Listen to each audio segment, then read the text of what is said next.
never has it happened 3 applicants for expansion. So I guess we have to congratulate our players for that, for working hard. It's not lip service whenever they say for the fans po ito, for the fans. No, they do it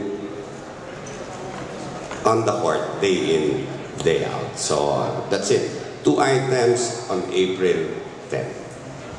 All-Stars sila na kasi nung time na yun, wala pa kaming chemistry. Kung baga yung foundation namin parang hindi pa buo. At least ngayon, mas yung pinagsamahan namin, mas okay na rin. So, ngayon hindi kami papayag ng ganun eh. Kakayahiya naman itong nasa uniforme namin na Pilipinas, di ba? So, katulad ng sinabi namin, seryoso kami sa larong ito dahil gusto namin makuha yung 100,000. So, makikita natin sa Sunday yan. Tsaka yung 50,000 parang, hindi, bigyan na natin sa kanila yun.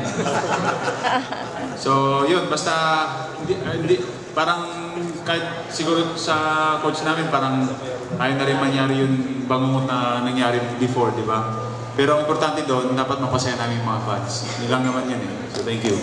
Thank you.